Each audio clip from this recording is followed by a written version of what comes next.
Article 1, Section 9 of the U.S. Constitution says, quote, "No money shall be drawn from the Treasury but in consequence of appropriations made by law," unquote.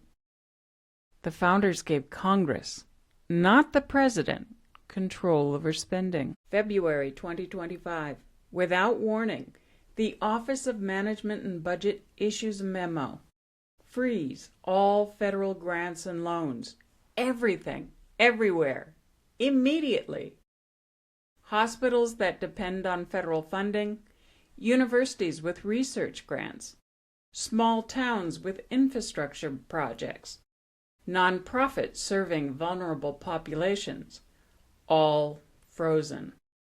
Within 48 hours, federal judges in multiple jurisdictions block the freeze as likely unconstitutional. But here's the thing. Even after the court orders, agencies continued withholding funds. The administration had created chaos, and the chaos served its purposes. I'm Sarah, and this is Ethos Trek. Today, we're following the money. Or more precisely, following why the money stopped flowing, and what it means when a president seizes Congress's most fundamental power. Why does this matter? The founders didn't give Congress control over spending by accident. They'd lived under a king who taxed without representation and spent without accountability. They designed a system where the people's representatives, Congress, would control the public treasury. James Madison called the power of the purse, quote, "the most complete and effectual weapon with which any constitution can arm the immediate representatives of the people," unquote. Here's how it's supposed to work. Congress passes appropriation bills that authorize specific spending. The president signs them into law. Executive agencies then spend the money as Congress directed. The president doesn't get to decide which laws to fund and which to ignore. That's not how the system works. That's not how it's ever supposed to work. This isn't new. We've been here before. In the early 1970s, President Nixon tried to, quote, impound, unquote, funds, refusing to spend money Congress had appropriated for programs he opposed. Congress responded with the Impoundment Control Act of 1974. This law established clear rules. The president cannot simply refuse to spend appropriated funds. If a president wants to cancel spending, they must send a, quote, rescission, unquote, request to Congress, which then has 45 days to approve it. If Congress doesn't approve, the money must be spent. For 50 years, this has governed the relationship between Congress and the executive branch on spending. It's not optional. It's the law. So what happened? On January 27, 2025, the Office of Management and Budget issued a memo ordering a, quote, temporary pause, unquote, on federal grants and loans pending review to ensure alignment with administration priorities. The scope was breathtaking. This affected trillions of dollars in federal funding. Programs that had nothing to do with any policy dispute were frozen. The administration later claimed the memo was rescinded. But the effects continued. Federal judges across the country blocked the freeze. Let me share some of their findings. Judge John McConnell of Rhode Island, quote, "The executive cites no legal authority for this sweeping assertion of power. The actions are likely unconstitutional," unquote. Judge Lauren Alacon of D.C., quote, The administration has attempted to run roughshod over the bulwark of our Constitution, unquote. The laws that were violated. One, that one we just talked about when Nixon tried this. The Impoundment Control Act.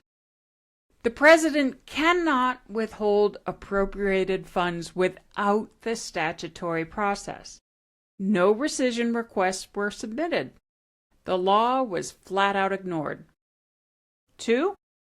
The Appropriations Clause. Article 1, Section 9. Only Congress can decide when money leaves the Treasury.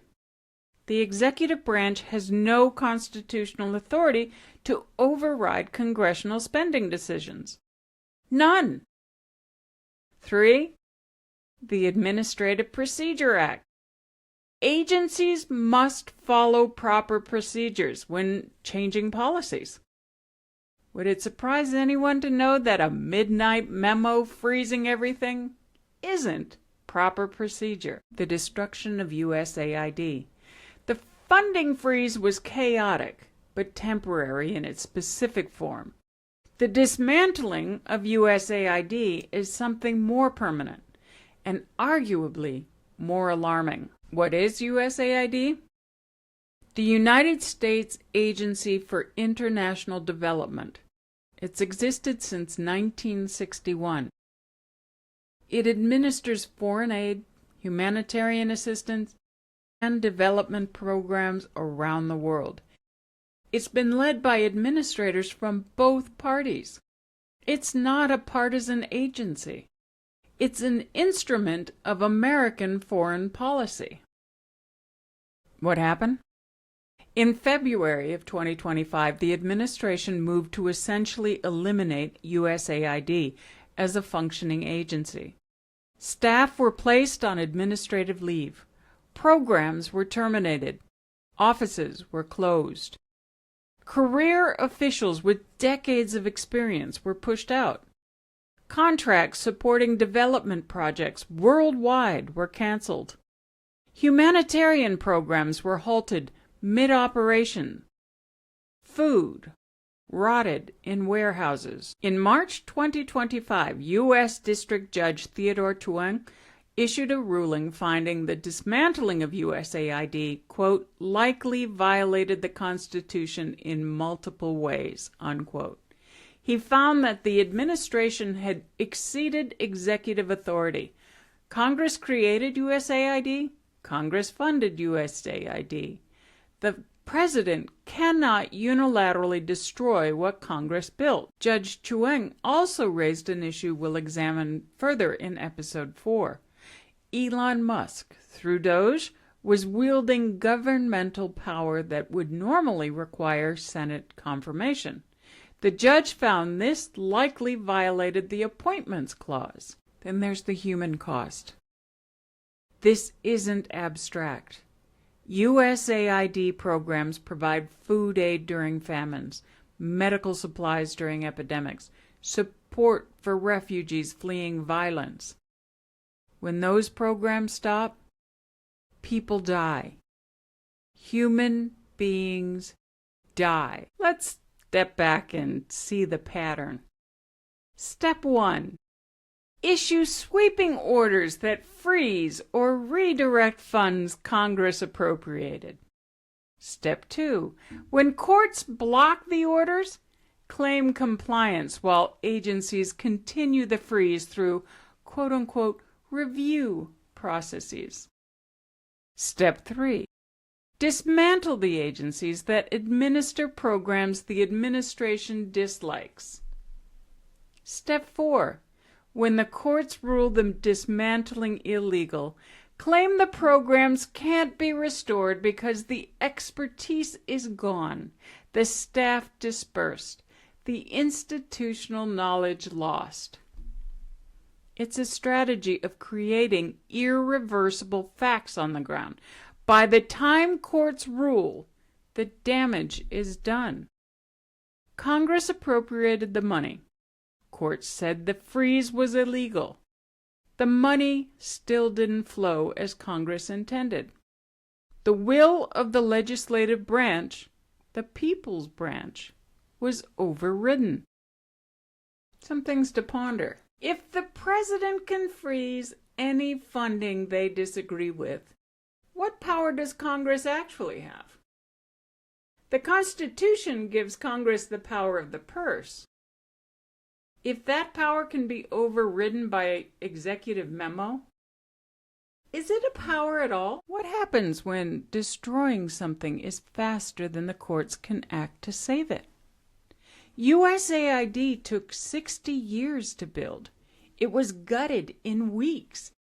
Even if courts ruled the destruction illegal, can it be rebuilt? Who pays the price when humanitarian programs are canceled? Not the officials making the decisions.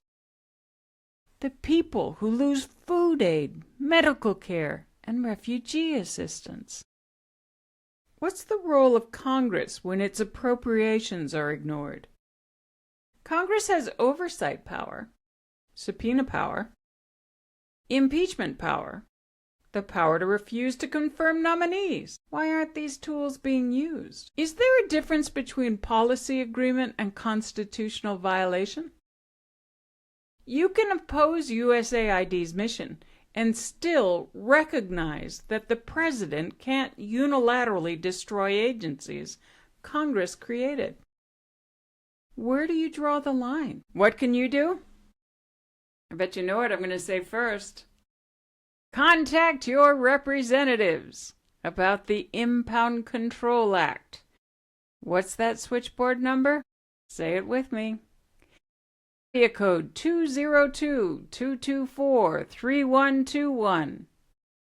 That's area code 202-224-3121. Remember, some of these people are not the brightest crayons in the box. You're going to have to ask specifically if they support enforcing the Impoundment Control Act. Ask what oversight they're conducting on funding freezes. If you're thinking this is old news, it's not. It's still a thing. We just had the longest shutdown in history because of funding. 2. Support organizations fighting for congressional power. Groups like Protect Democracy. I've mentioned Democracy Docket before. And Citizens for Responsibility and Ethics in Washington, CREW, are all litigating these issues. 3. Track the appropriations process. Congress controls spending through the appropriations process. Follow the Appropriations Committee hearings. Know what your representatives are funding and defunding. Understand the stakes locally. Federal funding supports programs in your community. Hospitals, universities, infrastructure, research. Know what's at risk when funding freezes happen. 5. I know this is the hardest one so far. Demand congressional backbone. Congress has the tools to push back. They can refuse to confirm nominees. They can conduct aggressive oversight. They can use the power of the purse themselves. Ask why they're not doing more. Here's what we know. The administration froze trillions of dollars in federal funding without following the legal process Congress established. Multiple federal judges found these actions likely violated the Constitution and the Impoundment Control Act. USAID, an agency that took 60 years to build, was gutted in weeks, and a judge found this likely violated the Constitution in multiple ways. The founders gave Congress the power of the purse because they understood that whoever controls the money controls the government. When the executive seizes that power, we don't have separation of powers anymore. We have consolidated power. And consolidated power is exactly what the Constitution was designed to prevent. In episode 4 of this constitutional crisis series, we discussed the unelected billionaire who was given access to the most sensitive data in the federal government. Doge, Elon Musk, the Privacy Act, and what happens when someone who was never confirmed by the Senate starts wielding the powers of a government official. This is a big piece of the constitutional crisis. Still, the unelected billionaire is next. I'm Sarah. This is Ethos Trek. Stay informed, stay engaged, stay constitutional. Thank you for listening.